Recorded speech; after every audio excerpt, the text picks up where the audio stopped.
अनुलंबित भुजो कनकावदातो संकीर्तनक पितरो कमलायताक्षो विश्वम्भरो द्विजवरो युगधर्मपालो वन्दे जगत्प्रियकरौ करुणावतारो। हे कृष्ण करुणा सिंधो दीनबंधो जगत्पते गोपेश गोपिका कांत राधा कांत नमोस्तुते। तप्त कांचन गौरांगी राधे वृंदावनेश्वरी वृषभानुसुते देवी प्रणमामि हरिप्रिये। भक्त्या विहीना अपराध लक्षये क्षिप्ताश्च कामादितरंग मध्यै कृपामयी त्वां शरणं प्रपन्ना वृन्दे नुमस्ते चरणारविन्दम्। जय श्री कृष्ण चैतन्य प्रभु नित्यानंद श्री अद्वैत गदाधर शिवासादि गौर भक्त वृंद। हरे कृष्ण कृष्ण कृष्ण हरे हरे हरे राम राम राम हरे हरे।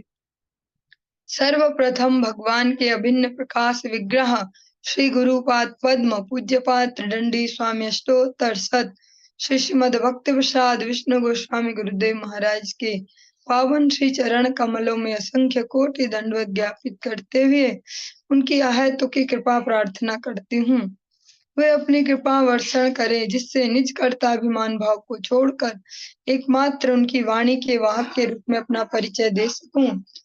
परम गुरुदेव नित्य लीला पृष्ठ विष्णु भक्ति दैत माधव गोस्वामी महाराज परमेश्वरी गुरुदेव जगत गुरु भक्ति सिद्धांत सरस्वती गोस्वामी ठाकुर प्रभुपाद व समस्त गुरु परंपरा जय युक्त हो।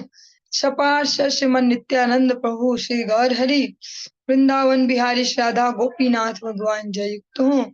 हम सभी पर अपनी कृपा वर्षण करें जिससे भगवान के पवित्र नाम और हरि गुरु वैष्णव सेवा में हमारी रुचि उत्पन्न हो सके। आज हम श्रवण करेंगे श्रीमद् भागवतम के अंतर्गत चतुर्थ स्कंद चतुर्थ अध्याय और 29 नंबर श्लोक से आज हम प्रारंभ करने जा रहे हैं। ओम नमो भगवते वासुदेवाय ओम नमो भगवते वासुदेवाय ओम नमो भगवते वासुदेवाय। प्रसंग जहाँ हम श्रवण कर रहे हैं, सती जी ने अपनी योगाग्नि से अपने शरीर को त्याग दिया और ब्रह्मांड के समस्त ग्रह जहाँ जहाँ जो भी देवता लोग निवास करते हैं सबके मध्य एक कोलाहल पूर्ण स्थिति हो गई। सब यही चर्चा कर रहे हैं कि जो देवों में सबसे प्रधान है, हाँ, जो कह सकते हैं सर्व पूज्य है भगवान भोलेनाथ, उनकी जो अर्धांगिनी है सती साध्वी सती, उन्होंने शरीर क्यों त्यागा, ऐसी क्या बात हो गई होगी। जैसा हम सभी भी चर्चाएं करते हैं अपने आसपास कोई घटना हो जाती है तो इसी प्रकार के सारे देवगण सभी इस प्रकार से चर्चा कर रहे हैं। अहो अनात्म्यम महदस्य पश्यत् प्रजापतेर्यस्य चराचरं प्रजा जहावशून यद्वि मतात्मजा सती मनस्विनी मानं भीक्षणमर्हति। यह आश्चर्य की बात है कि प्रजापति दक्ष जो समस्त जीवात्माओं का पालनहार है अपनी पुत्री साध्वी सती के प्रति इतना निरादर पूर्ण था कि उस परम साध्वी एवं महान आत्मा ने उसकी उपेक्षा के कारण अपना शरीर त्याग दिया। सभी देवतागण इस प्रकार से आपस में चर्चाएं कर रहे हैं। इतने बड़े आश्चर्य की बात है, ये इतना बड़ा प्रजापति होते हुए दक्ष इतने सारे जीवों की इस पे जिम्मेदारी है, इनके पालन करने की।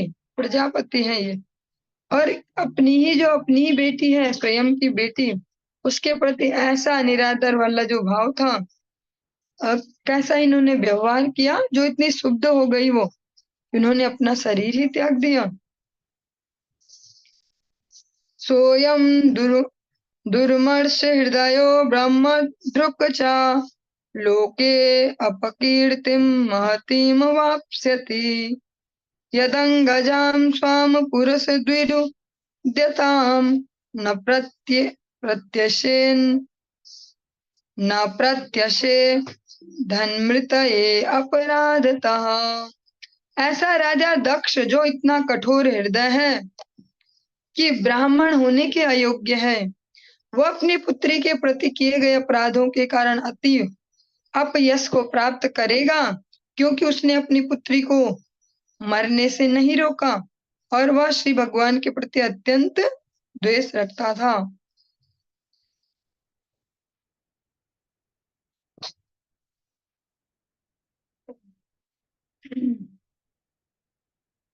राजा दक्ष ब्राह्मण कुल में उनका जन्म हुआ है, लेकिन यहाँ पर पाषाण हृदयी कहते, पत्थर जैसा हृदय, इतना कठोर हृदय आता है, ये ब्राह्मण होने के अयोग्य है।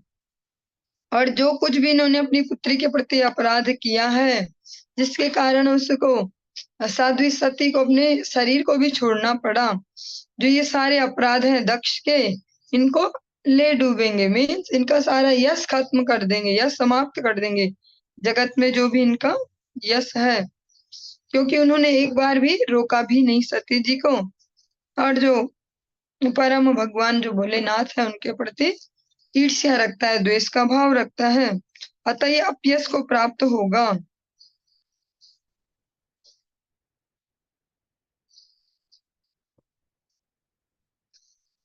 वद्य वद्य वदत्येवं जने सत्या दृष्ट्वा सुत्यागमद्भुतम् दक्षं तत्पार्षदा हन्तुम् उदतिष्ठ नुदायुधा। जिस समय सब लोग साध्वी सती की अद्भुत स्वैच्छिक मृत्यु के विषय में परस्पर बातें कर रहे थे, उसी समय जो शिव के पार्षद हैं, जो साध्वी सती के साथ में वहां आए थे, अपने अपने हथियार लेकर, जो उनके पास अस्त्र शस्त्र हैं, राजा दक्ष को मारने के लिए उद्यत हुए। वो सब इसी जिम्मेदारी के साथ सती जी के साथ आए थे कि हमें माता की रक्षा करनी है। किंतु ऐसे में जब वो असमर्थ हुए, वो रक्षा नहीं कर पाए, तो अब जब सारे लोग इस प्रकार की चर्चाएं आपस में कर रहे, देखो तो कितनी महान नहीं, इन्होंने अपने आप ऐसे कैसे शरीर छोड़ दिया, देखो ऐसा, इस प्रकार की जब विभिन्न चर्चाएं चल रही है, इन्हीं चर्चाओं के मध्य में भगवान शंकर के जो पार्षद हैं, जो आए हैं सती जी के साथ, जो जो भी उनके पास अपने अस्त्र शस्त्र हैं, उससे अब दक्ष को मारने के लिए उद्यत हो गए हैं, मारने की तैयारी कर रहे हैं। तेषामाप ततां वेगं निशाम्य भगवान् भृगु यज्ञेन यजुषा दक्षिणाग्नो जुहावह। वे बलपूर्वक आगे बढ़े, किंतु भृगु मुनि ने, जो भृगु मुनि है, उन्होंने संकट को ताड़ लिया और याज्ञिक अग्नि की दक्षिण दिशा में आहुति डालते हुए उन्होंने तुरंत यजुर्वेद से मंत्र पढ़े, जिससे यज्ञ को ध्वंस करने वाले तुरंत मर जाएं। इसमें बहुत बड़ा एग्जाम्पल है कि मंत्रों में कितनी शक्ति होती है। जो लोग मारने के लिए भी आगे बढ़े, दक्ष को मार दें, तो दक्ष को मार देंगे तो यज्ञ ध्वंस ही होना है, और यज्ञ में विघ्न ना आए, इसके लिए भृगु मुनि खड़े उठ के दौड़ के नहीं गए उनसे लड़ने के लिए, उन्होंने फटाफट, जाओ यज्ञ के पास, यज्ञ में बैठे ही हैं, फटाफट से ऐसी आहुतियां दी दक्षिण दिशा में, ताकि जो यज्ञ में बाधा डाले वो समाप्त हो जाए। इतनी पावरफुल होती मंत्र शक्ति, अगर कोई आचरणशील व्यक्ति उसको यूज करे। इसमें आचरण का स्वस्थ होना, सही होना बहुत आवश्यक है। अध्वर्युणाहूयमाने देवा उत्पेतु रोजसा रिभवो नाम तपसा सोमम प्राप्ता सहर्षसः। जब भृगु मुनि ने अग्नि में आहुति डाली तो तत्क्षण रिभु नामक हजारों देवता प्रकट हो गए। वे सभी शक्तिशाली थे और उन्होंने सोम अर्थात चंद्र से शक्ति प्राप्त की थी। भृगु मुनि ऐसे शक्तिशाली ब्राह्मण थे जिनके मंत्रों में भी शक्ति थी।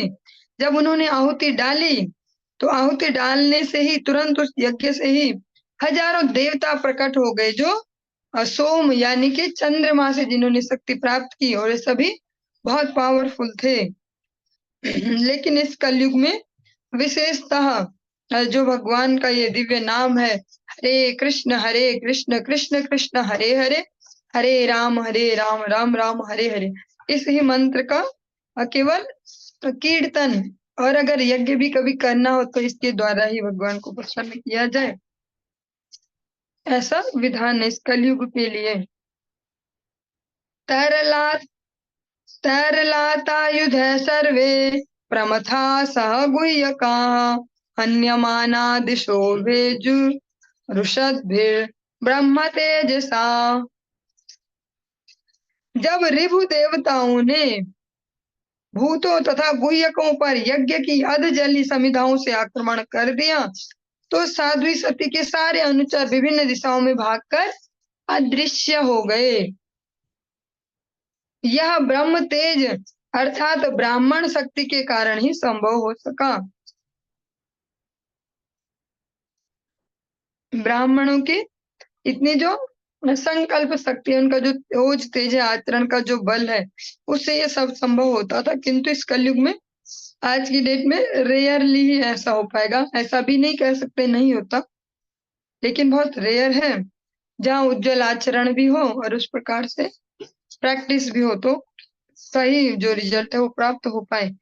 जब इस प्रकार से भृगु मुनि ने आहुति दी और रिभु नाम के जो देवता है वो जन्म लिया, उन्होंने वो उत्पन्न हुए, तो उन्होंने जो यज्ञ की अधजली समिधाएं हैं या कह सकते हैं अधजली लकड़ी वगैरह इस प्रकार की जो है यज्ञ की, उनसे उन पर आक्रमण किया जो शिवगण है, तो वे अलग अलग दिशाओं में भागे और अदृश्य हो गए।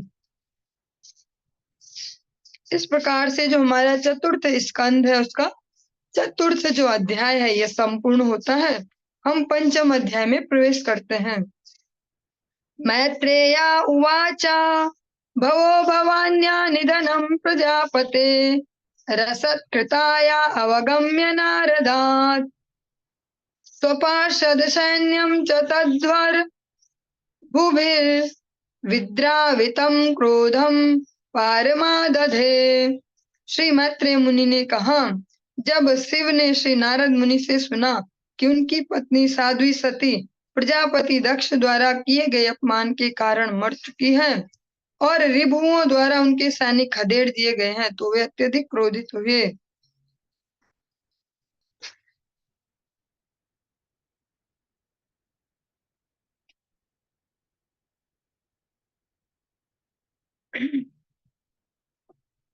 जब भोलेनाथ ने इस प्रकार से श्रवण किया सारा प्रसंग कि जो दक्ष प्रजापति हैं उनके जो ये क्लेश उन्होंने उत्पन्न किया, इसके चलते सती जी ने शरीर त्याग दिया है और जो रिभु नाम के देवता उत्पन्न हुए हैं उन्होंने उनके सारे गणों को भी वहां से भगा दिया है, तो भोलेनाथ को अत्यंत क्रोध आया। क्रुद्धा सुदष्टाष्ट पुटः सा धूर्जटिर्जटां तडिद्वाहिनी सटोग्ररोचिसम् उत्कृत्य रुद्रः सहसोत्थितो हसन् गंभीरनादो विससर्ज तां भुवि।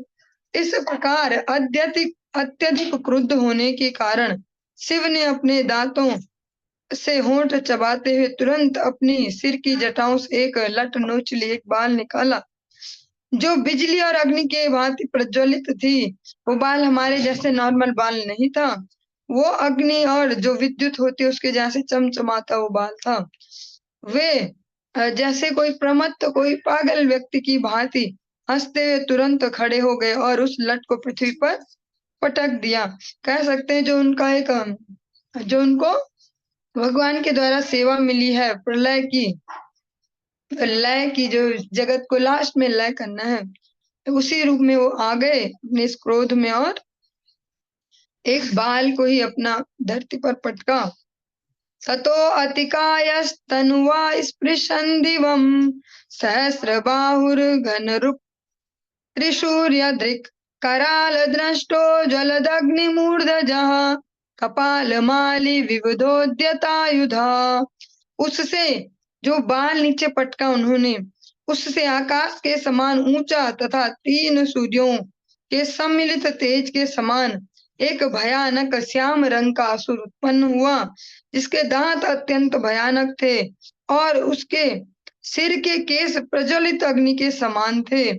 उसके हजारों भुजाएं थी जो अस्त्र शस्त्रों से युक्त थी और उसने नर मुंडों की माला पहन रखी थी।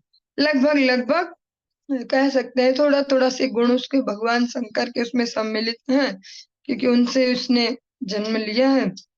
वह आकाश के समान ऊंचा एक अतिकाय पुरुष था। वो अतिकाय, ततो अतिकायस्तनुवा, वो अतिकाय कह सकते हैं बहुत ही बड़े शरीर का, इसीलिए उनको नाम देते वीरभद्र। हम लोग शॉर्टकट में सुनते कि वीरभद्र नाम था। वीरभद्र वीर मीन्स विशाल और भद्र में जो देह है, विशाल शरीर वाला। इस प्रकार से वो असुर जन्म लेता है। श्याम रंग का उसका वर्ण है, दांत अत्यंत भयानक, केस कैसे हैं जैसे भोलेनाथ के केस जिससे उसका जन्म हुआ वो विद्युत के समान चमकता था, ऐसा ही उसका भी केस है, अग्नि के समान ज्वल्यमान, और हजारों भुजाएं लिए हुए है। 4 भुजाएं 10 भुजाएं नहीं, हजारों भुजाएं। हम तो इमेजिन भी नहीं कर सकते वो स्वरूप के एडजस्ट कैसे होते होंगे, लेकिन जब शरीर का आकार सुनते हैं कि आकाश तक है, वो इतना विशाल है, तो पॉसिबल हो सकता है। और सारी भुजाओं में कुछ न कुछ अस्त्र शस्त्र लिए हुए हैं, गले में नर मुंडों की माला पहने हुई है। बिल्कुल असुर वाला संपूर्ण वेश है। तम किम करोमीति गृणन्तमाः बद्धाञ्जलिं भगवान् भूतनाथं थः दक्षं सयज्ञं जहिमठभटानां त्वमग्रणी रुद्रभटान् शको में। उस अतिकाय असुर ने जब हाथ जोड़कर पूछा, हे नाथ मैं क्या करूं? भूतनाथ रूप शिव ने प्रत्यक्ष आदेश दिया, डायरेक्टली ही बोला, तुम मेरे शरीर से उत्पन्न होने के कारण मेरे समस्त पार्षदों में प्रमुख हुए हो, अतः यज्ञ स्थल पर जाकर राजा दक्ष को उसके सैनिकों सहित मार डालो, उन सबको मृत्यु तक पहुंचा दो।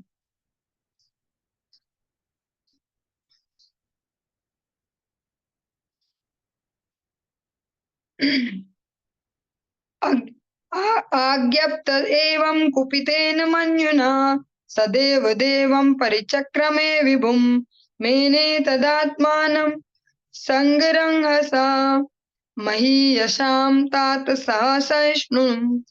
श्री मैत्रेय मुनि ने आगे बताया, हे विदुर, वह श्याम पुरुष श्री भगवान का मूर्तिमंत क्रोध था और शिव के आदेशों का पालन करने हेतु उद्यत था। इस प्रकार किसी भी विरोधी शक्ति का सामना करने में अपने आप को समर्थ समझकर उसने भगवान शिव की प्रदक्षिणा की। जो वो व्यक्ति है, मैत्रेय मुनि विदुर जी को संबोधित करते हुए कहते हैं कि जो वो व्यक्ति है जिसने अभी अभी जन्म लिया है भोलेनाथ की जटा से, वो मूर्तिमंत क्रोध था। अगर कहें कि क्रोध को कोई विग्रह दिया जाए, शरीर धारण कर ले क्रोध, तो वो वही व्यक्ति था। और भोलेनाथ के जो भी आदेश हो उनको पालन करने के लिए बहुत ही आतुर था, तत्पर था कि बस बोलो आप और मैं भी करके दिखाऊं। इसी प्रकार जब उसने देखा, उसके मन में इतना कॉन्फिडेंस है कि जो भी आएगा मेरे रास्ते में सब निपटा लूंगा, मैं सब हटा दूंगा, तो ऐसे कॉन्फिडेंस के साथ भोलेनाथ की प्रदक्षिणा की। जैसा आप सभी सुबह शाम तुलसी महारानी की और अपने जो गोपाल देव उनकी करते होंगे प्रदक्षिणा, ऐसे ही उन्होंने भोलेनाथ की प्रदक्षिणा की और चल पड़े। अन्वीयमानः स तु रुद्रपार्षदैर्विषं नदद्भिर्व्य व्यर्नदत्सु भैरवम् उद्यम्य शूलम् जगदन्तकान्तकम् सम्प्राद्रवद भूषणांघ्रि। भयंकर गर्जना करते हुए शिव के अनेकानेक सैनिक भी उस भयानक असुर के साथ हो लिए। अब जब ऐसा असुर उत्पन्न हो गया तो जो बाकी सैनिक है उनमें भी जोश आ गया कि हम भी चलते हैं अब, तो वे भी उनके साथ हो लिए। वह एक विशाल त्रिशूल लिए हुआ था और हाथ में विशाल त्रिशूल लिया था, जो इतना भयानक था कि मृत्यु का भी वध करने में समर्थ था। जो मृत्यु है, साक्षात मृत्यु, उसको भी वध कर दे, ऐसा विशाल भयानक सा त्रिशूल हाथ में धारण किए था। और उसने पाँव में कड़े पहने थे जो गर्जना करते प्रतीत हो रहे थे। जैसा हम देखते हैं कोई राजस्थानी या इस प्रकार की कम्युनिटी है वो पहनते हैं पाँव में भी बड़े बड़े कड़े से ऐसे, वैसे ही उसने भी धारण किए थे। और उनकी ध्वनि ऐसी हो रही थी जैसे गर्जना हो। अथर्त्विजो यजमानः सदस्याः ककुभ्ययु ककुभ्यु दिच्यां प्रशमीक्ष्य रेणुम् तमः किमेतत्कुत एतद्रजो भू दिति द्विजा द्विजपत्न्यश्च दध्युः। उस समय यज्ञ स्थल में एकत्रित सभी लोग, पुरोहित, प्रमुख यजमान, ब्राह्मण और उन ब्राह्मणों की पत्नियां आश्चर्य करने लगे कि यह अंधकार कहाँ से आ रहा, अंधेरा कैसे फैलने लग गया यहाँ पे। बाद में उनकी समझ में आया कि यह धूल भरी आंधी थी और वे सभी अत्यंत व्याकुल हो गए। वातानवान्ति नहि सन्ति दस्यवः प्राचीन जीवति होग्रदण्डः गावो न कालयन्त इदं कुतो रजो लोको अधुना किं प्रलयाय कल्पते। आंधी के स्रोत के संबंध में अनुमान लगाते हुए उन्होंने कहा, न तो तेज हवाएं चल रही हैं, न गायें ही जा रही हैं, न यह संभव है कि यह धूल भरी आंधी लुटेरों द्वारा उठी है, क्योंकि अभी भी बलशाली राजा वर ही उन्हें दंड देने हेतु जीवित हैं। तो फिर यह धूल भरी आंधी कहाँ से आ रही है? क्या इस लोक का प्रलय होने वाला है?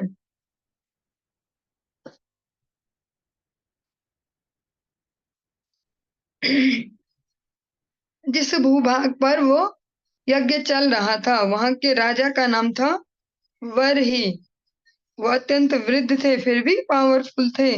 तो जो सारे लोग वहां उपस्थित हैं वे अपना अपना अनुमान लगा रहे हैं, कह सकते हैं तुक्का लगा रहे, जो हमारे लोकल शब्द है कि तुक्का लगा रहे सभी अपना अपना, कि कैसे आंधी आ रही है, कैसे आ रही होगी।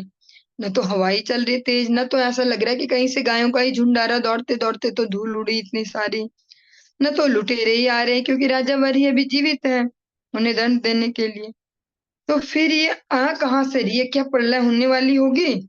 ये प्रलय काल जैसा ही कुछ स्थिति हो गई है। प्रसूति मिश्रा स्त्रिया उद्विग्न चित्ता उचिर विपाको वृजिन शैव तस्या यत्पश्यन्तीनां दुहितॄणां प्रजेशः सुतां सतीं वदध्याव नागाम। राजा दक्ष की पत्नी प्रसूति एवं वहां पर एकत्र अन्य स्त्रियों ने अत्यंत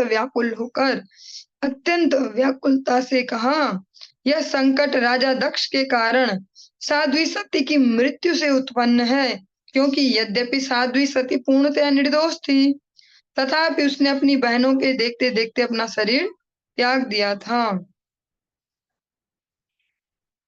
जो राजा दक्ष की पत्नी है प्रसूति, जो साध्वी सती की माता है, वो उन्होंने अनुमान लगा लिया। और वे अन्य जो स्त्रियां हैं, जो अन्य वहां पर माता जी वर्ग हैं, उनसे वो कहती हैं कि जो ये मेरे पति देव हैं, ये महाराज, इनके ही कारण ये सब हुआ है, इनके कारण सती मृत्यु को प्राप्त हुई है। और जबकि उसकी कोई गलती भी नहीं थी, लेकिन अपने सारी बहनें जो हैं अन्य जो है, उनके देखते ही देखते उसने यहीं पर शरीर त्यागा है सबके समक्ष। अतः अब कुछ न कुछ तो होगा ही। हाँ, इसका जो रिएक्शन है वो तो आएगा ही। यस्त्वंत काले व्युत्त जटाकलापः स्वशूल सूच्यर्पित दिग्गजेन्द्रः वितत्य नृत्यत्युदिताश्रदोर्ध्वजा नुच्चाटहासस्तनयित्नु भिन्न दिक्। प्रलय के समय शिव के बाल बिखर जाते हैं और वे अपने त्रिशूल से विभिन्न दिशाओं के शासकों दिक्पतियों को भेद लेते हैं। वे गर्वपूर्वक अट्टहास करते हुए तांडव नृत्य करते हैं और दिक्पतियों की भुजाओं को पताकाओं के समान बिखेर देते हैं। जिस प्रकार मेघों की गर्जना से समस्त लोकों में बादल छितरा जाते हैं, जो प्रसूति है, कह सकते हैं। इसीलिए हम आज के समय में भी कहीं अधिकतर माताजी वर्ग मिलेंगे भक्ति में।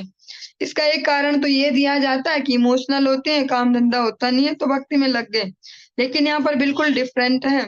जो भी हमने चरित्र सुने अभी तक, चाहे करदम मुनि, कोई से भी ऐसे, उनमें देखते हैं कि उन्हीं के समान सेंसिटिव हैं जो उनको धर्म पत्नियां भगवान ने उपलब्ध करवाई। यहाँ पर जो राजा दक्ष है वो तो अत्यंत अभिमानी है, जिससे बुद्धि मारी गई। पर जो उनकी पत्नी है प्रसूति, जो इतने श्रेष्ठ माता पिता की संतान है, उन्हें ये तो पता ही है हमारे दामाद है शिव, लेकिन साथ में ये भी पता है कि वे भगवान हैं। उनको जो सृष्टि का प्रलय है, लय करने की उनको जिम्मेदारी दी गई है, ये भी उन्हें पता है। तो वही ये वर्णन कर रही हैं। वे इस प्रकार से अब कह सकते हैं क्लियरली बहुत अच्छे से एक्सप्लेन कर रही हैं कि कैसे प्रलय होती है। वो अभी केवल एज ए दामाद नहीं देखती उसको, हाँ मेरी बेटी का ही तो पति है, बस अब तो हम बोल ही सकते हैं इसको, अच्छा शंकर तुम ठीक हो, क्या गाया तुमने शंकर, ऐसे वो ऐसा नहीं सोचती हैं। वो उन्हें ज्ञान है इस बात का कि ये साक्षात भगवान का ही अंश है और इन्हें भगवान ने प्रलय वाली जो जिम्मेदारी है वो दी हुई है। तो स्पष्ट वर्णन करती है कि जब प्रलय वाला सीन आता है तो क्या होता है, शिव के बाल बिखर जाते हैं, क्योंकि ये सब तो रिपीटेशन में चलता है ना। जैसे हम सभी अभी जीवित है मनुष्य शरीर में, हमें भी कैसे न कैसे किसी सोर्स से ये सब पता चल ही रहा है। फिर कोई और जन्म लेता उन्हें भी पता चलेगा। ऐसे जो प्रसूति है उन्होंने भी तो सब जाना है, ये जो कालक्रम है चलते रहता है। तो ऐसा तो नहीं शिव अभी जीवित है और फिर मर जाते होंगे, फिर ऐसा मनुष्यों के साथ ऐसा होता है। तो इस प्रकार से वो जानते हैं कि जो शिव है उनका वास्तविक स्वरूप क्या है। वे कहती है कि शिव जब प्रलय वाला समय आता है तो उनकी जो जटाएं हैं सारी जटाएं उनकी बिखर जाती हैं। यहाँ पर कह सकते जो उनके पति के पास दम्भ है इतना सारा कि आई एम परफेक्ट, मैं दक्ष हूँ, उसके उसको ही चोट करते हुए सब कह रही है कि क्या टिकेंगे ये इनके सामने। भगवान भोलेनाथ के बाल बिखर जाते हैं और जो त्रिशूल है हाथ में, उससे सारे जो दिशाएं हैं उनके जो शासक हैं, जिन्हें दिक्पाल भी कहते हैं, दिक्पति भी कहते हैं, आपने शब्द सुना होगा अनेक जगह, पता नहीं चल पाया होगा कि क्या, जो दिक्पाल हैं, दिशाओं के जो स्वामी हैं, उनको वो अपने त्रिशूल से भेद लेते हैं और फिर अत्यंत गर्व के साथ अट्टहास करते हैं। प्रलय का अट्टहास, कोई मधुर अट्टहास नहीं है कि किसी को मधुर लगे, वो भयंकर गर्जना वाला अट्टहास है जिससे सभी भयभीत हो जाएं। भोलेनाथ जब अपने प्रलय वाले स्वरूप में आते हैं और उसके साथ ही तांडव नृत्य करते हैं, दिक्पतियों की भुजाओं को पताकों के समान बिखेर देते और उन सब दिक्पतियों की भुजाओं को काट काट कर ऐसा फैलाते जैसे कहीं से कोई झंडे हों, कोई पताकाएं हों। मेघ जिस प्रकार मेघों की गर्जना से समस्त लोकों में बादल छितरा जाते हैं और जब उनकी भुजाओं को इधर उधर फैला देते हैं, उसको जो उपमा दी गई है, जैसे बादल जब गर्जना करते हैं, मेघ जो गर्जना करते हैं तो सारे लोकों में बादल इधर उधर फैल जाते हैं, वैसा ही इनसे यहाँ पर तुलना की गई है। और फाइनली लास्ट में अखंड वृष्टि करते हैं। प्रलय की अंतिम अवस्था में सभी ग्रह जलमग्न हो जाते हैं। वह जलाप्लावन शिव के नृत्य के कारण होता है। यह नृत्य प्रलय नृत्य कहलाता है। जो ये फाइनल नृत्य है शिव का, इसको प्रलय नृत्य कहते हैं। अब जो प्रसूति है उनकी समझ में आ रहा था कि जो ये अभी सीन है जो हमारे सामने, ये केवल इसलिए नहीं है कि सती ने मृत्यु को प्राप्त कर लिया है, मृत्यु को स्वीकार किया है। ये इसलिए है कि इन्होंने भोलेनाथ का अपमान किया था, क्योंकि जो बीज है वो तो यहीं से जन्म लिया था। सारी जो समस्या है उसका जो बीज है वो यही है। अमर्षयित्वा तमशय्य तेजसं मन्युप्लुतं दुर्निरीक्ष्य भ्रुकुटया करालद्रष्टाभिरुदस्त भागणम् स्यात् स्वस्तिकिं कोपयतो विधातुः। उस विराट श्याम पुरुष ने अपने डरावने दांत निकाल लिए। अपनी भौं के चालन से उसने आकाश भर में तारों को तितर बितर कर दिया और उन्हें अपने प्रबल भेदक तेज से आच्छादित कर लिया। दक्ष के कुव्यवहार के कारण दक्ष के पिता ब्रह्मा तक इस भयंकर कोप प्रदर्शन से नहीं बच सकते थे। तो वो विराट श्याम पुरुष है, जो वीरभद्र जिसको हम कहते हैं, वो जो विराट शरीर वाले अपने डरावने दांत ऐसे बाहर निकाल लिए और जो भौएं हैं अपनी भ्रुकुटियों को केवल थोड़ा थोड़ा हिलाया इधर उधर, उनसे ही जो आकाश में सारे तारे थे, तारे सारे बिखर गए इधर उधर, और जो उन सबको अपने जो शरीर से जो तेज निकल रहा है उससे आच्छादित कर दिया, ढक लिया। दक्ष के जो ये कुव्यवहार है, जो भोलेनाथ के प्रति ऐसा आचरण था, दुर्भावना थी, कहीं ना कहीं तो उसका एंड होता ही है ना। जैसे हम सरल जीवन में भी बोलते हैं कि कभी ना कभी तो घड़ा भरेगा ही, तो आज वो घड़ा भर गया और अब फूट चुका है। दक्ष का जो ये व्यवहार था, भोलेनाथ के प्रति जो ईर्ष्या भाव था, द्वेष भाव था, उनकी समस्त कह सकते हैं सच्चाई को सुनते हुए भी, जानते हुए भी, जो विवेक शून्यता में उन्होंने कार्य किए थे, उनके कारण जो उनके पिता हैं आज ब्रह्मा जी, वो भी आज इस जो ये लपेटा है, इस भयंकर क्रोध का उस लपेटे में आ गए हैं, वो भी नहीं बच सकते। जैसा हम कहते हैं संतानें जो करती हैं, सारे घर वालों को ही झेलना पड़ता है। हाँ, बहे वव मुद्विग्न दृशोच्यमाने जनेन दक्षस्य मुहुर्महात्मना उत्पेतुरुत्पात तमाशाश्रशो भयावहा दिवि भूमौ च पर्यका। जब सभी लोग परस्पर बातें कर रहे थे तो राजा दक्ष को समस्त दिशाओं से, पृथ्वी से तथा आकाश से अशुभ संकेत दिखाई पड़ने लगे और सारे लोग इस प्रकार की अपनी अपनी जो चर्चाएं चल रही हैं, इन सब के मध्य ही राजा दक्ष ने देखा, जहां से भी देखा अलग अलग अलग अलग जगह से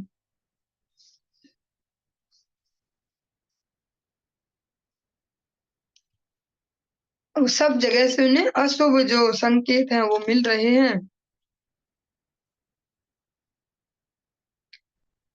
तावत् स रुद्रानुचरैर्महामखो नानायुधैर्वामनकैरुदायुधैः पिङ्गैः पिशङ्गैर्मकरो दराननैः पर्याद्रवद्भिर्विदुरान् वरुध्यत। हे विदुर,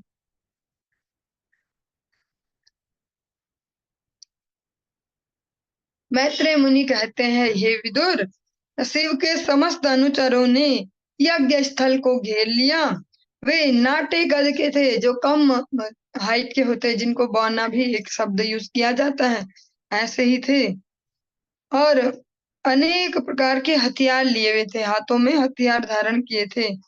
उनके शरीर मकर के समान कुछ कुछ काले तथा पीले थे। वे यज्ञ स्थल के चारों ओर दौड़ दौड़ कर उत्पात मचाने लगे।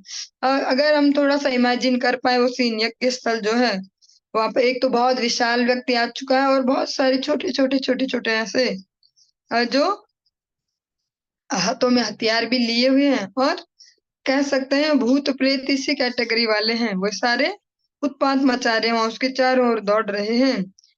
केचिद् भंजुः प्राग्वशं पत्नीशालां तथा परे सद आग्निध्र सालां च त्वद्विहारं महानशम्। कुछ सैनिकों ने यज्ञ पंडाल के आधार स्तंभों को नीचे गिरा दिया, कुछ स्त्रियों के कक्ष में घुस गए, कुछ ने यज्ञ स्थान को विनष्ट करना प्रारंभ कर दिया और कुछ रसोई घर और कुछ आवासीय कक्षों में घुस गए। बिल्कुल भी इमेजिनरी बातें नहीं, प्रैक्टिकली, इसलिए शब्द भी सारे वैसे ही यूज हुए, परिस्थिति भी वैसी ही दिखाई जा रही है जैसे सब होता ही है, जिसको जहाँ जगह मिली। अच्छा, महिलाओं वाला कक्ष थोड़ा सुरक्षित है, यहीं घुस जाए, रसोई घर में थोड़ा हम सेफ रहेंगे, वहीं घुस जाओ। सब इस प्रकार से सारे लोग इधर उधर भाग गए। जो, जो सैनिक है, शिव गण है, उन्होंने यज्ञ पंडाल के आधार स्तंभों को नीचे गिरा दिया, जिन पे यज्ञ पंडाल टिका हुआ था उन सबको गिरा दिया है। रुरुर्जयुर् रुरुजुर्यज्ञ पात्राणि तथैकैग्नि न नाशयन् कुण्डेष्वमुत्रयन् केचिद् बिभे दुर्वेदि में खलाः। उन्होंने यज्ञ के सभी पात्र तोड़ दिए और उनमें से कुछ यज्ञाग्नि को बुझाने लगे। कुछ एक ने तो यज्ञ स्थल की सीमांकन मेखलाएं तोड़ दी और कुछ ने यज्ञ स्थल में मूत्र त्याग कर दिया।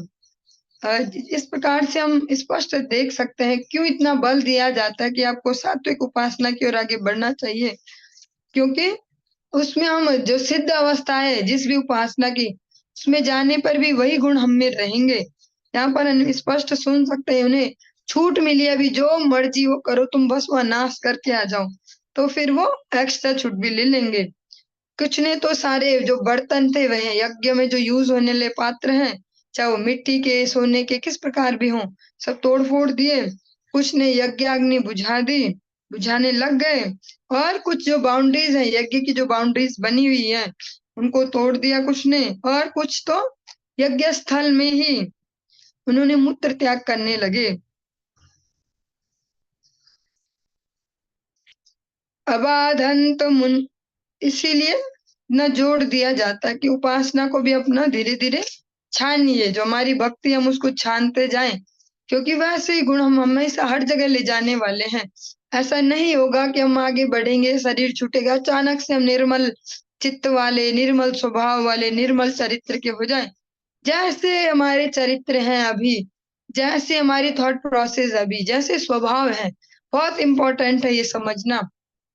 अभी हमारे स्वभाव कर्कश हैं, दूसरों को दुख देने वाले, या जैसे भी कह सकते हैं, इस प्रकार के हैं, तो ये नहीं होगा कि हम भजन भी करते हैं और फाइनली हमें ठाकुर जी के धाम तो हम तो चले ही जाएंगे, हरिनाम करते हैं और फिर हम भगवान जैसे दिव्य अचानक हो जाएंगे। ऐसा नहीं होने वाला है। भगवान के धाम में ही कंस, अघासुर, बकासुर, पूतना सभी रहते हैं गोलोक धाम में।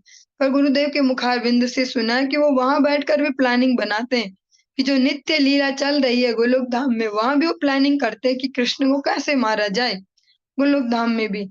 तो हमें अभी ये स्वर्णिम अवसर मिला, धीरे धीरे हम अवलोकन करें अपने स्वभावों का, कैसे स्वभाव है। एक तो हो गया हम गलत फहमी के शिकार हो जाएं कि हम तो बहुत बढ़िया ही आदमी, हम में क्या रह गया अब सुधार करने के लिए, बहुत बढ़िया मनुष्य है। एक है हम थोड़ा सा चिंतन कर पाए, खुद को नहीं चलता पता, जो आपके नजदीकी हैं, जिनसे सुनने पे आपको बुरा नहीं लगता, उनसे पूछ सकते हैं कि क्या क्या गड़बड़ है मुझ में, कुछ ठीक होने लायक है। पहले तो कोई नहीं बताएगा, और अगर ईमानदारी से इंसिस्ट करेंगे, इस भाव से नहीं कि कुछ बोले तो फिर मैं बताऊं इसको कि अच्छा कब देखा तूने मुझे ऐसा, इस भाव से नहीं, अगर हम ईमानदारी से आत्म सुधार वाले भाव से पूछेंगे, तो जो हमारे आसपास वाले प्रियजन है उससे बता ही देंगे, क्योंकि स्वभावों को हम साथ ही ले जाते हैं। आप यहाँ पर श्रवण कर ही रहे हैं, जो जिनको कहा जाता है तामसिक उपासना इस प्रकार से करते हैं, फिर उसी प्रकार के देवलोकों को भी प्राप्त करते हैं और स्वभाव चेंज नहीं होते हैं उनके। अबाधंत मुनि नन्ये एके पत्नीर्तर्जयन् अपरे जगृहुर् देवान प्रत्याशनान् पलायितान्। इनमें से कुछ ने भागते मुनियों का रास्ता रोक लिया, किन्हीं ने वहां पर एकत्र स्त्रियों को डराया धमकाया, कुछ ने पांडाल से भागते हुए देवताओं को बंदी बना लिया। अब उन सबको एक तरीके से छूट मिल गई है। जो जो भी अपनी फ्रस्ट्रेशन होंगी, जो जो भी दबित इच्छाएं होंगी, आज भोलेनाथ की आज्ञा के नाम पे सबके मजे आ गए, जो मर्जी करो, अब तो हम फ्री हो रखे, कुछ भी कर सकते हैं। इस प्रकार से जो निंदित कर्म है ऐसे करने भी प्रारंभ कर दिए। जो ऋषि मुनि हैं, जो इतने सम्मानित हैं, उनको भी वहां परेशान कर रहे, जिनकी कोई गलती नहीं है। और वहां पर कुछ तो जो वहां पर एकत्रित जो स्त्री वर्ग है, उनको भी डराने लगे कि अच्छा तुम भी तो थे यहाँ, या कैसे भी कह सकते हैं, अपनी शक्लें दिखा के उसी प्रकार की शक्लें होंगी, आवाजें होंगी, अलग अलग प्रकार से उनको डराने धमकाने लगे। और कुछ ने जो पांडाल से भाग रहे थे देवतागण, उनको बंदी बना लिया। भृगुम बबंध मणिमान वीरभद्रा प्रजापतिम चंडेशः पूषणम देवम भगम नंदीश्वरो अग्रहीत। शिव के एक अनुचर मणिमान ने भृगु मुनि को बंदी बना लिया तथा श्याम असुर वीरभद्र ने प्रजापति दक्ष को पकड़ लिया। एक अन्य अनुचर चंडेश, जिसका नाम है चंडेश, ने पूषा नाम के जो देवता हैं, तथा नंदीश्वर ने भग नाम के देवता को बंदी बना लिया। सर्व एव त्रिजो दृष्ट्वा सदस्याः सदिवाकशः तैरर्त्यमानाशु भृंशं ग्रावभिर्नैकद्राद्रवन्। लगातार पत्थरों की वर्षा के कारण समस्त पुरोहित तथा यज्ञ में एकत्र अन्य सदस्य घोर संकट में पड़ गए। अपने प्राणों के भय से वे चारों ओर तितर बितर हो गए। शुभकामनाएं, हार्दिक बधाई। आज की पदोन्नति हो गई है, कहाँ हुई? अधिकार में से पंखा अधिकार में से बोले तो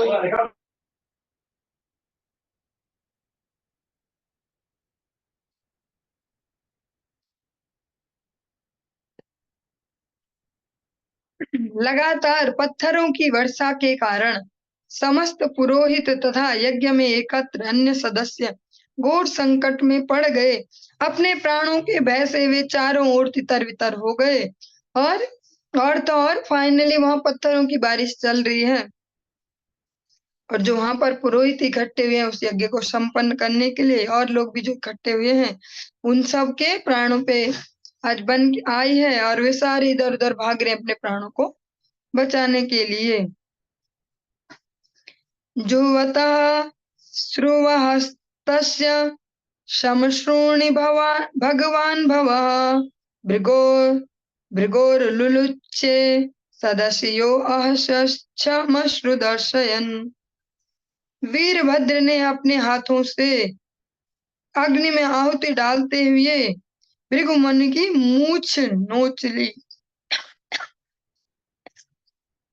भृगु मुनि की जो मूछें हैं यहाँ पर जो नेचुरली जमी है, उनको ऐसे नोच लिया, क्योंकि वो तो इतना शक्तिशाली है। तो इमेजिन कर सकते हैं अभी सब लोग सारे सबकी सेंसिटिविटी भी खत्म है, अब जो चाहे वो कर सकते हैं यहाँ पे। इस प्रकार से भगस्य नेत्रे भगवान पातितस्य रुषा भुवि उज्जहार सदस्थो अक्षणायः शपंतम सुसुचत। वीरभद्र ने तुरंत उस भग को पकड़ लिया, भग नामक देवता को पकड़ लिया, जो भृगु द्वारा शिव को श्राप देते समय अपनी भौहें मटका रहा था। उसने अत्यंत क्रोध में आकर भग को पृथ्वी पर पटक दिया और बलपूर्वक उसकी आंखें निकाल ली। जो भग नाम के एक देवता है, जब भृगु मुनि श्राप दे रहे थे शिव गणों को, वो पिछली बार लास्ट टाइम तब, और उस समय जो भग नाम का देवता अपने कह सकते हैं भाव से कुछ इस प्रकार से क्रियाएं कर रहा था जो नहीं करनी चाहिए थी। आज उसको स्मरण करके जो वीरभद्र है, उन्होंने उसको उठाकर और बहुत जोर से जमीन पे पटक लिया और आंखें निकाल ली, आंखें ऐसे बाहर निकाल ली। पूष्णो यपात यद्यन्तान कालिंगस्य यथा बलः शप्यमाने गरिमणि यो अहस दर्शयन्दतः। जिस प्रकार बलदेव ने अनिरुद्ध के विवाहोत्सव में द्यूत क्रीड़ा के समय कलिंग राज दंत वक्र के दांत निकाल लिए थे, उसी प्रकार से वीरभद्र ने राजा दक्ष तथा पूषा दोनों के दांत उखाड़ लिए। क्योंकि दक्ष ने शिव को श्राप दिए जाते समय दांत दिखाए थे। पूषा ने भी सहमति स्वरूप हंसते हुए दांत दिखाए थे। कितने सेंसिटिव है यहाँ, ये तो प्रसंग जो भी चल रहा है, पर इसमें हमारे लिए बहुत कुछ समझने के लिए जो हमारी डेली लाइफ में काम आएगा। कई बार जो हमारे हंसने के तरीके हैं, कुछ लोगों की आदतें होती है कि वो व्यंग्यात्मक हंसी ज्यादा हंसते, इस प्रकार से हंसेंगे कि दूसरे का ईगो को ठेस पहुंचे, इस प्रकार से करेंगे, लेकिन वो कितनी भयानक हो सकती है। यहाँ पर कंपैरिजन किया गया है कि जैसा जब अनिरुद्ध का विवाह हुआ था, उस समय जो दंत वक्र के दांत बलराम जी ने जिस प्रकार से उखाड़ लिए थे, ऐसे निकाल लिए थे, ऐसे ही जो वीरभद्र है, उन्होंने राजा दक्ष के और पूषा नामक जो देवता है, उन दोनों के दांत उखाड़ लिए, क्योंकि ये वही दांत दिखा रहे थे उस समय भोलेनाथ को जब सापा सापी चल रही थी।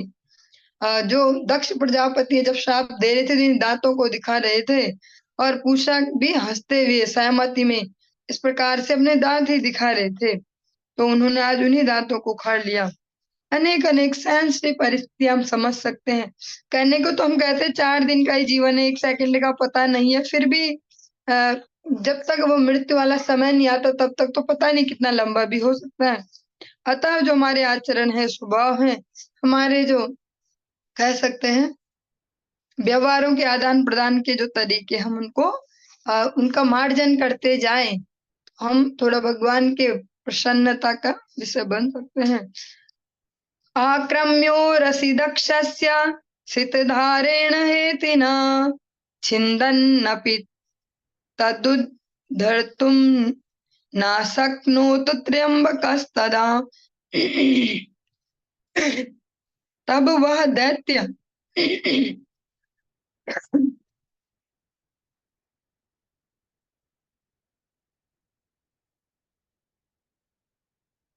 जो वो दैत्य के जैसे है, वीरभद्र दैत्य के जैसे विशालकाय भी, ऐसे जो वीरभद्र है, वो राजा दक्ष की छाती पर बैठ गया और एक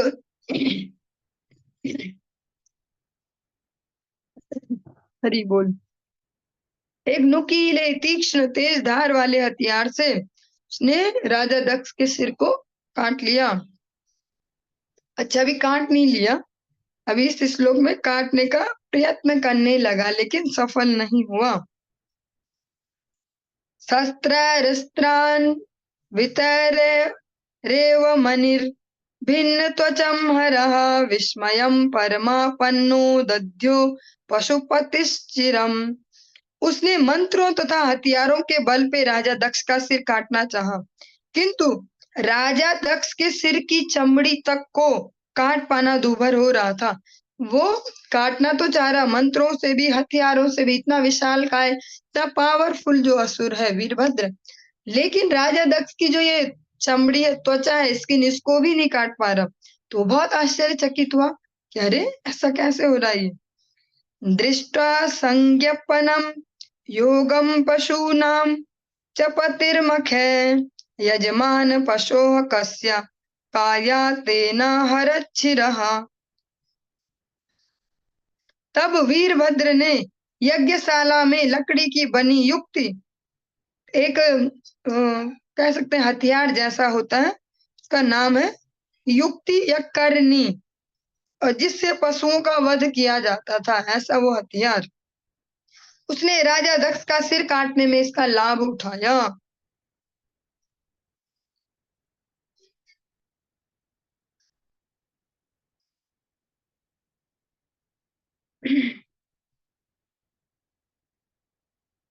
साधु वादस्तदा तेषां कर्म ततस्य पश्यताम् भूत प्रेत पिशाचानां मन्येषां तद्विपर्ययः।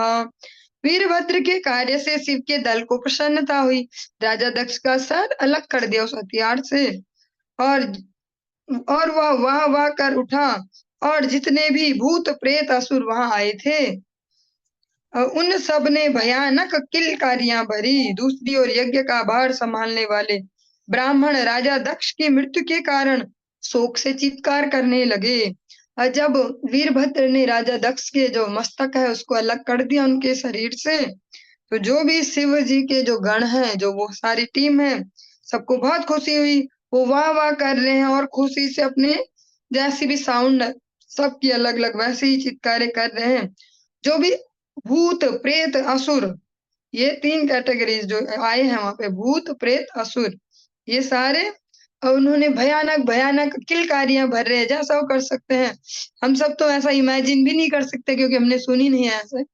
बस ऐसे कभी सीरियल में कहीं देखा होगा कि हु करते हैं, लेकिन जो उनके वास्तविक जो ध्वनियां थी, भयानक किलकारियां, वो उन्होंने की।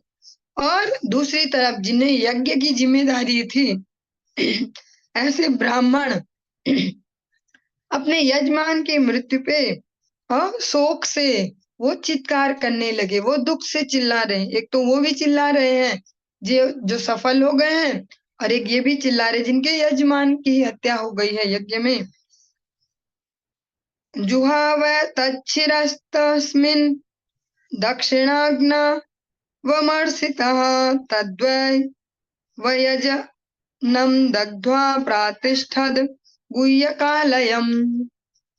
फिर वीरभद्र ने उस सिर को लिया, और अभी उनको शांति नहीं हुई है, उस सिर को लिया, अत्यंत क्रोध से उसने दक्षिण दिशा की यज्ञाग्नि में आहुति के रूप में डाल दिया। जो दक्षिण दिशा वाली यज्ञाग्नि है, उसमें आहुति के रूप में वो भी स्वाहा। इस प्रकार शिव के अनुचरों ने यज्ञ की सारी व्यवस्था तहस नहस कर डाली, और समस्त यज्ञ क्षेत्र में आग लगाकर उन्होंने अपने स्वामी के शोक, सारा जो यज्ञ क्षेत्र है वहां आग लगा दी। अब जो पहले तो सब उजाड़ा, इधर उधर ऐसा तहस नहस किया, फिर जो यज्ञ क्षेत्र है जहाँ यज्ञ चल रहा है सारे में आग लगा दी, और अपने स्वामी के लोक कैलाश के लिए प्रस्थान किया, और सब नष्ट करके चल पड़े अपने कैलाश की ओर। चलिए, जिस जो ये यज्ञ है जिसका हमने इतना वर्णन सुना, इसके ही चलते फिर तब से इतने विशाल यज्ञों की संस्तुति नहीं की गई। उसके बाद सब बैन कर दिए गए कि अब इतना बड़े बड़े यज्ञ नहीं किए जाएंगे। कुछ वर्षों पहले आप सभी ने देखा था कि ऐसे ही एक और प्रयास किया गया था एक संस्थान द्वारा, जो बहुत ही आचरणशील आचार्य ने जिसको प्रारंभ किया था। समय के चलते उनके जो प्रतिनिधि हैं वो उनको रन कर रहे हैं। उतने बड़े लेवल पे यज्ञ करने का प्रयास किया था, वहां पर भी फिर संपूर्ण विश्व ने देखा कि वो भी कुछ इस प्रकार का ही लगभग कह सकते हैं, वहां पर भी क्रियाएं हुई, सब लोग परेशान हुए। तो तब से ऐसे विशाल यज्ञों को मना कर दिया गया। इस कलयुग में तो विशेषतः हरे कृष्ण महामंत्र जो सिंपल सा यज्ञ है, भगवान के नाम का, भगवान के सरल से नाम का यज्ञ, इसको ही संस्तुत किया गया अगर करना भी हो तो। चलिए, आज की इस कक्षा को हम यहीं पर ही विश्राम देंगे। हरे कृष्ण, आगे कल कंटिन्यू करेंगे।